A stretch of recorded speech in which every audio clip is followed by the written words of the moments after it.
பச்சரிசி கொடுத்து, சக்கரை கொடுத்து, உலர்ந்த திராட்சை கொடுத்து, முந்திரி பருப்பு கொடுத்து, கிசுகிசு பழம் போராட்டத்தை ஏற்பாடு செய்த முன்னாள் சட்டமன்ற உறுப்பினர் இந்த எப்படின்னு சாதாரணமாவது கேட்டோமா, இவன் எல்லா ஆதாரமும் கேட்டான். முந்திரி பருப்பு கொடுக்கல, கிசுகிசு பழமும் கொடுக்கல, ஏலக்காயும் கொடுக்கல, கரும்பை ஒடிச்சு கொடுத்தாங்க. தலைவர் பொன்மன செம்மன், மக்கள் பிறகு எம்ஜிஆர். அதே மாதிரி பள்ளிக்கு போகும்போது நாங்க காலுக்கு செருப்பே இல்லாம போவோம், கால்லாம் சுடும். கட்சியா போச்சு தலைவி அம்மா. இதையும் நீங்க புரிஞ்சுக்கங்க. இப்படி எல்லாம் கொடுத்தா இது முன்னாடி நான் வீடு கொடுத்தோம். கிராமப்புறங்களில் வறுமை கோட்டி கீழே இருந்தா ஆடு கொடுத்தோம், மாடு கொடுத்தோம், அனைத்து திட்டங்களையும் கொண்டு வந்து கொடுத்தோம். அண்ணா வகுக்கிறாரு. அந்த கட்சியை சீராட்டி பாலூட்டி வளர்ப்பது எல்லாம் புரட்சி தலைவர் பொன்மன செம்மன், மக்கள் கழகம், எம்ஜிஆர். 9ல கிட்டத்தட்ட அண்ணாரே ஆட்சிக்கு வர்றதுக்கு 15 அப்படின்னு சொன்னதுக்கு அப்புறம் நீ தமிழ்நாட்டை காக்க போறியா, தமிழகத்தை வர போறியா, இல்ல எங்களை போட்டியில இல்லை நீ சொல்லுவியா? அதனால இன்னும் பேசுறதுக்கு நிறைய இருக்கு, சொல்லிக்கிட்டே போகலாம். மீண்டும் அடுத்து ஒரு 2வது ரவுண்டு உங்களை சந்திப்பேன் என்று சொல்லி இந்த அழகான உண்ணாவிரத அறப்போராட்டம் சென்னை ஜெயின்சார்ஜ் கோட்டையிலே சொல்லிக் கொண்டு இருக்கிறாரே, மாடல் அரசு மாடல் அரசு மாடல் அரசு என்று. இது மாடல் அரசு அல்ல, தமிழகம் உங்களிடம் மாட்டிக்கிட்டு விழி பிதுங்கிக் கொண்டிருக்கிற அரசு என்று சொல்லி இந்த அரசு எப்பொழுது வீட்டுக்கு போகும், நமது புரட்சி தமிழர் எடப்பாடியாரை எப்போது கோட்டையில் வைத்து அழகு பார்ப்போம் என்று சொல்லி நாங்கள் மட்டுமல்ல, சிங்கம் பொங்கு நாட்டு தங்கம், நாளைய தமிழ்நாடு முதலமைச்சர், குடிமராமத்து நாயகன், பொங்கல் பரிசு வழங்கிய கதாநாயகன், இன்னும் 2 மாதத்தில் பொற்கால ஆட்சி, அதிமுக ஆட்சி மீண்டும் அமையும் அமையும் அமையும் என்று சொல்லி வெல்லட்டும், இந்த உண்ணாவிரத போராட்டம் வெல்லட்டும் வெல்லட்டும் வெல்லட்டும் என்று சொல்லி வாய்ப்புக்கு நன்றி கூறி விடைபெறுகிறேன். நன்றி, வணக்கம். சரவடியாய் அம்மாவினுடைய சாதனைகளையும் விடியா திமுக அரசின் சோதனைகளையும் காரியாவட்டினுடைய முன்னாள் சேர்மனும் திருச்சுழி தொகுதியினுடைய பொதுக்குழு உறுப்பினருமான அன்பிற்கினிய சகோதரர் களவழி எழுப்பி, ஏன்னா இந்த உண்ணாவிரதத்துடைய நோக்கம் பாட்டாளி மக்கள் கட்சிக்கு ஆதரவு தெரிவித்திருக்கிறது. மேடையிலே நம்முடைய அன்புமணி ராமதாஸ் அவர்கள் அந்த திட்டத்தை எடுத்துரைத்து புரட்சி தலைவர் எடப்பாடியாரால் உருவாக்கப்பட்ட திட்டம் இன்றைக்கு செயல்படுத்தப்படவில்லை. அண்ணா திராவிட முன்னேற்ற கழகத்துடைய தேசிய ஜனநாயக கூட்டணி தலைமையிலான திட்டத்தை நம்முடைய காரியாபட்டியிலிருந்து திருச்சியிலிருந்து நிறைவேற்றி தரும் என்ற வாய்ப்பை உருவாக்குகின்ற வகையிலே இங்கே அன்றைக்கு சொல்லப்பட்டதற்கு பிறகு அவர் மருத்துவமனையை படுத்துக் கொள்கிறார். ஆனால் வாக்குகளை கேட்க செல்லும் மாபெரும் பேர் இயக்கம் கணக்கு கேட்ட உருவாக்கிய இயக்கத்தை 1977ஆம் ஆண்டு இதே காரியத்தை கருணாநிதியை வீழ்த்திய தீர்வு என்று சொன்னார். இது தொகுதி மக்கள் வாக்களித்தீர்கள். 80ஆம் ஆண்டு மதுரை மேற்கே வெற்றி பெற்றார். 84ஆம் ஆண்டு இந்திய திருநாட்டில் எந்த ஒரு தலைவரும் செய்ய முடியாத சாதனையை அதே நிற்கிற அத்தானிகளை கப்பால் 6000 பேரை கப்பால் படுத்துக் கொண்டு தலைவர் பிரேம் கிழக்கு ஒன்றிய செயலாளர் செல்வராஜன் மற்றும் இங்கு வந்திருக்கிற போகிற வருகிற போதெல்லாம் ஆமாங்க திமுகவை வீட்டுக்கு அனுப்புனா போதும், இங்க ஏன் இவங்க எல்லாம் ஏன் வந்து உட்கார்ந்துருக்காங்கன்னா நானும் வந்து ஒரு துண்டை வாங்கி போட்டுட்டு போறேன், நானும் உங்களோடு இருக்கிறேன் என்று வந்து இந்த துண்டை வாங்கி திமுகவை வீட்டுக்கு அனுப்ப வேண்டும் என்று உறுதி எடுத்துக் கொண்டிருக்கிற இந்த வெயில் மண்ணை சேர்ந்த கடன் கொடுத்து கொண்டிருக்கிற அத்தனை சகோதர சகோதரிகளுக்கும் பெரியோர்களுக்கும் காவல்துறை நண்பர்களுக்கும் ஊடக நண்பர்களுக்கும் பாட்டாளி மக்கள் கட்சியின் சார்பில் பாட்டாளி மக்கள் கட்சியின் தலைவர் மருத்துவர் அன்புமணி ராமதாஸ் அவர்களின் சார்பிலும் எனது வாழ்த்துக்களை தெரிவித்துக் கொண்டு இது நமது தொடக்கம்.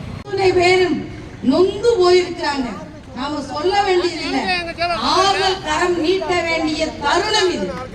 நாங்க இருக்கிறாங்க 4.5 வருஷம் இவன் உட்கார வச்சு நம்மளை தேய்ச்சு தேய்ச்சு அடிச்சதெல்லாம் தூக்கி அடிச்சுட்டு மக்களுக்கு தேவையானதை, மக்களுக்கான அரசை, மக்களுக்கான ஆட்சியை உருவாக்குவதற்கு இதோ இந்த கூட்டத்தில் கடைசியில் உட்கார்ந்திருக்கிற சாமானியனில் இருந்து ஏற்பாடு செய்திருக்கிற வரைக்கும் அத்தனை பேரும் ஒரே தளத்தில் களமிறங்க காத்திருக்கிறோம்.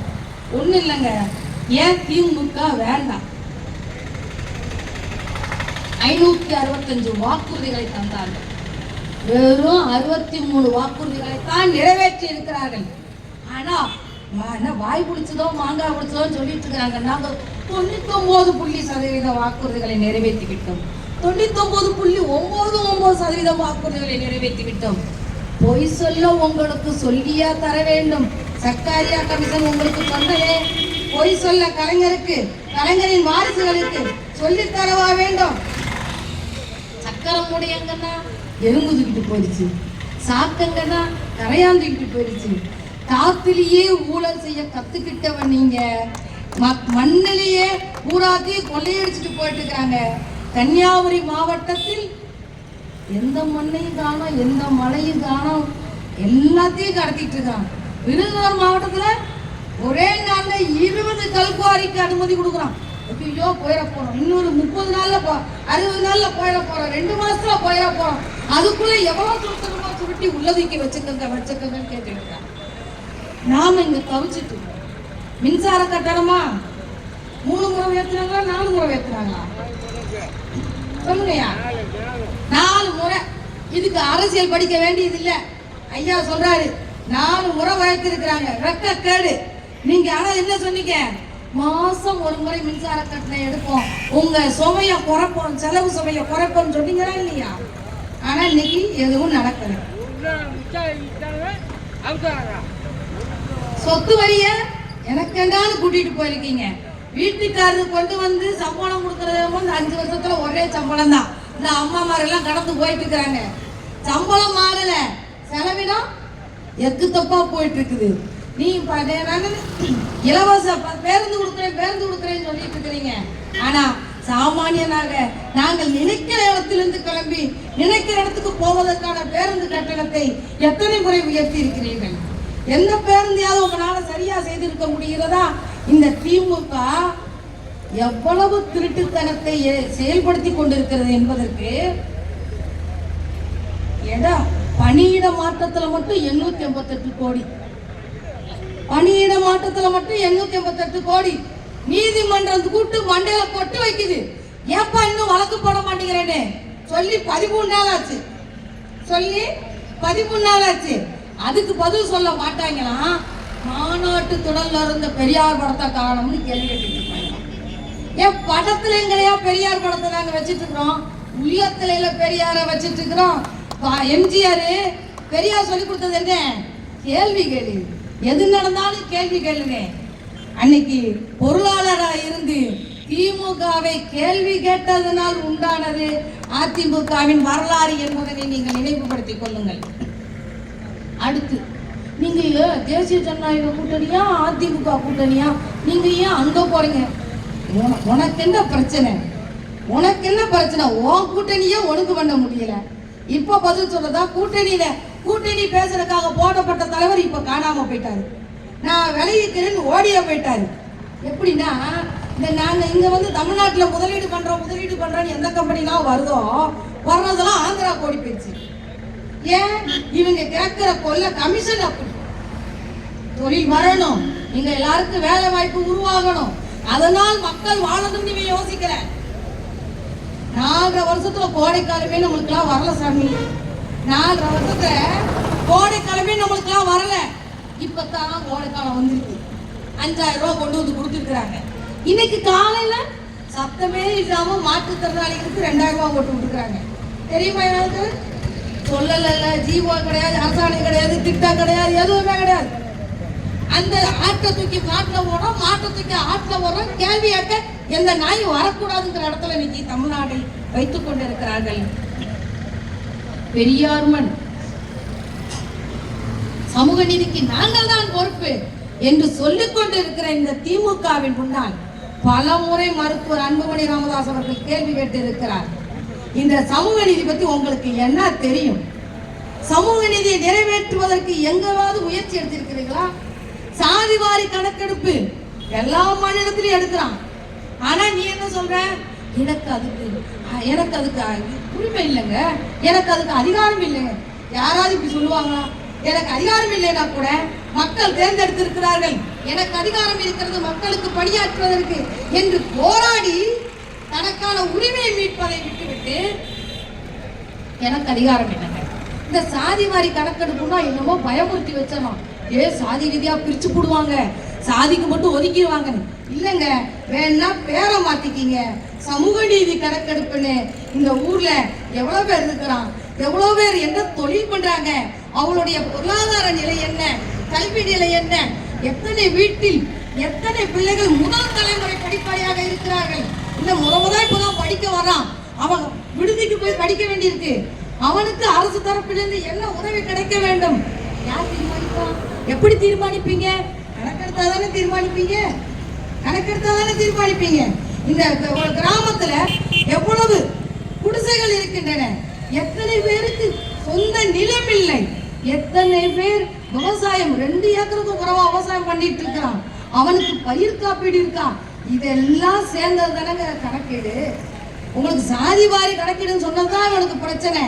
இந்த கணக்கீடு இல்லாமல் நலத்திட்ட உதவிகளை நீங்க எப்படி வழங்குவீங்க? எனக்கு என்ன வேணும்னு எப்படி இந்த அரசாங்கத்துக்கு தெரியும்? அதைய திருச்சுழி சட்டமன்றத்தை இந்த தூக்குவாளி அமைச்சரிடமிருந்து காப்பாற்ற வேண்டும் என்ற ஒரே எண்ணத்துடன் செயல்பட வேண்டும் என்று கோரிக்கொண்டு, அதற்கு நம்முடைய தேசிய ஜனநாயக கூட்டணியுடைய நிர்வாகிகள் அனைவரும் சிறப்பாக செயல்பட வேண்டும் என்று கேட்டுக்கொண்டு எனக்கு பேச வாய்ப்பளித்த எல்லாம் உருவாக்கி அழகுபகுதியில் விடியா திமுக அரசின் விரோத செயல்களையும் அடித்த கொள்ளைகளையும் செய்த பாவச் செயல்களையும் படம் போட்டு காமிக்கின்ற வகையில் இன்று நடைபெறும் மாபெரும் உண்ணாவிரத போராட்டத்திற்கு தலைமை பொறுப்பு ஏற்றிருக்கும் மாவட்ட கழக செயலாளர் எனது பாசமிகு அண்ணன் ஆர்.கே. ரவிச்சந்திரன் அவர்களே மற்றும் முன்னிலை பொறுப்பை ஏற்றிருக்கும் காரியாபட்டி கழக பொதுக்குழு உறுப்பினர் முன்னாள் சேர்மன் எனது பாசமிகு அண்ணன் வை. பழனி அவர்களே, கழக நிர்வாகிகளே, ஒன்றிய கழக நிர்வாகிகளே, சார்பணி நிர்வாகிகளே, கழகத்தின் ஆணி வேறான கிளைக்கழக செயலாளர்களே,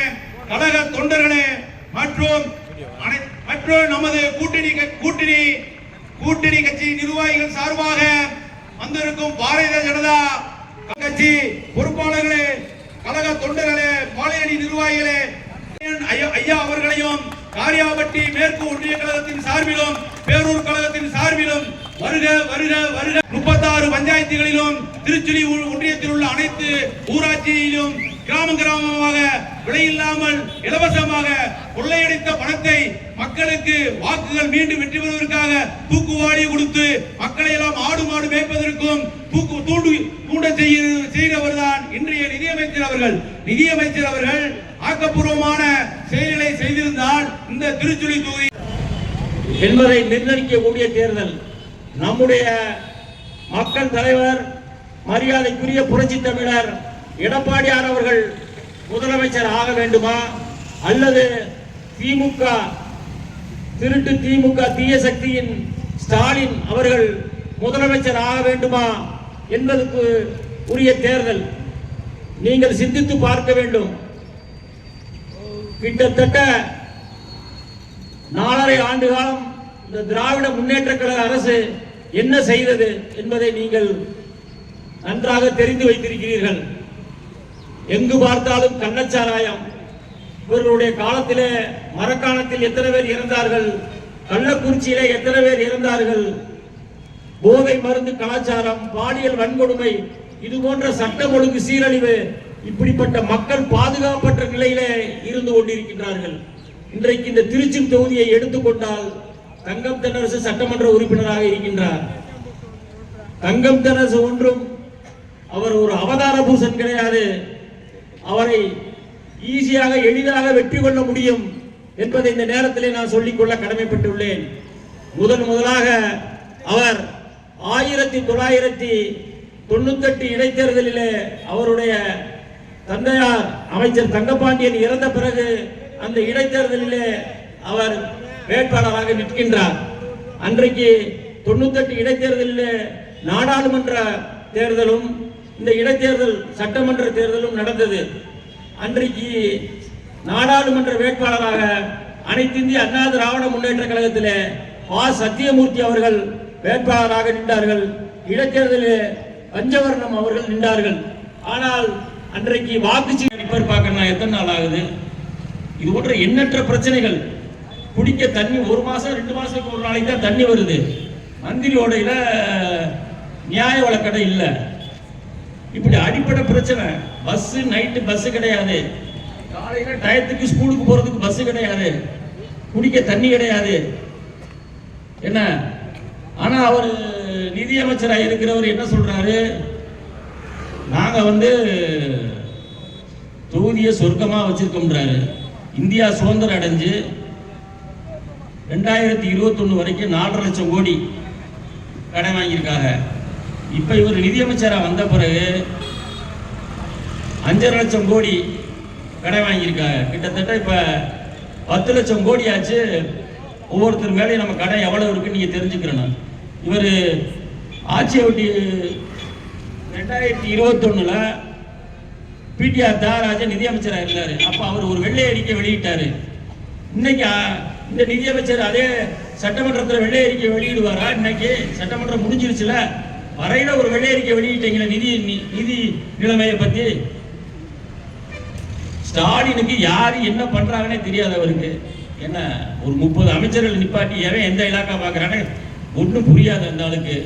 என்ன அவர் நிர்வாகம் பூரா பார்க்கறது இந்த ஐஏஎஸ் ஆஃபீஸரு சவரிசை நீங்க தான் பார்த்துக்கிட்டு இருக்காங்க.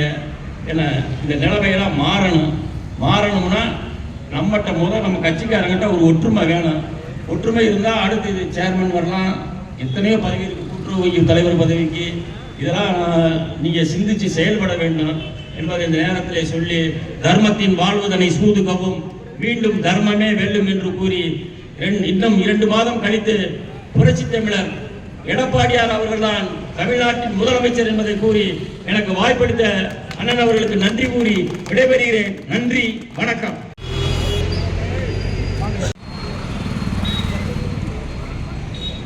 எம்ஜிஆர் மன்றத்தினுடைய மாவட்ட நிகழ்ச்சியின் தலைவர் களப்பணியில் இவருக்கு ஒரு பெரிய விடுதலை தென் தமிழ்நாட்டுக்கு கிடைக்கிறது. ஓபிஎஸ் அவர்கள் எங்கே ஐக்கியமாயிருக்கிறார்? அவருடைய தாய் வீட்டோடு ஐக்கியமாயிருக்கிறார். இதை மக்களுக்கு புரிய வைக்க வேண்டிய கடமை தென் மாவட்டத்தைச் சேர்ந்த மரத்தமிழர்களுக்கு மறவர்களுக்கு. காரணம், ஒரு வேலைக்காரராக எடுபடியாகத்தான் தம்பி தினகரனுக்கும் சின்னம்மாவுக்கும் அவர் இருந்தார். அவர்களுடைய ஏமாந்தத்தனத்தால் அவர்களை விழுங்கிவிட்டு அமைச்சர் பதவி கிடைக்கும் என்ற எண்ணத்தோடு இருந்த தினகரன் கட்சியை விட்டு நீக்கப்பட்டார் என்றால் அது ஓபிஎஸ்னுடைய தந்திரம், சூழ்ச்சி. அமைச்சர் பதவி கிடைக்கும் என்ற ஒரு ஆணித்தரமான எண்ணத்தோடு சசிகலா அம்மையார் இருந்தார் என்றால் அவருடைய எண்ணங்கள் பகற்கனவாக போனதுக்கு காரணம் ஓபிஎஸ்னுடைய மறைமுக சூழ்ச்சி. அவரை பொறுத்தவரைக்கும் தந்திரசாலி, அற்புதமான தந்திரசாலி. உள்ளத்தை அவர் வைத்திருந்தது கருணாநிதியைத்தான். வீட்டிலே பூஜை ரூமிலே கருணாநிதி படத்தை வைத்து அவர் தந்தையை கும்பிட்டு, தந்தை வழியாக கருணாநிதியை கும்பிட்டு, கருணாநிதி படத்துக்கு சூடமேற்றி விபூதி வைத்து புகைப்பிடித்து கொண்டாடிய குடும்பம்தான் ஓபிஎஸ் குடும்பம். ஓபிஎஸ்க்கு உள்ளத்தை திமுக பட்டு மட்டும்தான். அதை ஈடேற்ற பல தந்திரங்களை கையாண்டார். சசியை ஏமாற்றி, தினகரனை ஏமாற்றி, அவர்களுக்கு கிடைக்க வேண்டிய வாய்ப்புகளை எல்லாம் ஒழித்துவிட்டு அந்த பதவிகளை அவர் பெற்றார். அம்மாவை ஏற்பாட்டினார். சசிகலா மூலமாக அம்மா உள்ளத்தை மாற்றி நல்லவன் என்று இந்த ஓபிஎஸ்ஐ அம்மா நம்பக்கூடிய ஒரு சூழலை சசிகலாவும் தினகரனும் உருவாக்கினார். கடைசியில் அம்மாவை ஒரு உழுக்கு பார்த்து 3 முறை முதலமைச்சராக வைத்தார். இறுதியிலே என்னை பாருங்கள், அம்மாவை பாராட்டுகிறார், வீட்டில் பூஜை ரூமில் கருணாநிதி படத்தை கும்பிடுறார். அசம்பிளியில் கருணாநிதி படத்திறப்பு விழாவில் எங்கள் குடும்பத்துக்கு கடவுளை போன்றவர் கருணாநிதி என்று ரெக்கார்டு பண்ணினார். அப்படிப்பட்ட துரோகிதான் அம்மாவையும் தினகரனையும் சசிகலாவையும் தென் மாவட்டங்களிலே அவர்களுக்கு அளவு கடந்த உடப்பட்டு தேவருக்கு அடுத்து அவர்கள் பூஜித்த கடவுள் எம்ஜிஆர் தான். எம்ஜிஆர் இல்லாத ஒரு நிலை வருகிற போது யாரையும் ஏற்றுக்கொள்ள மாட்டார். கருணாநிதி தான் தன் கடவுள் என்று ஓபி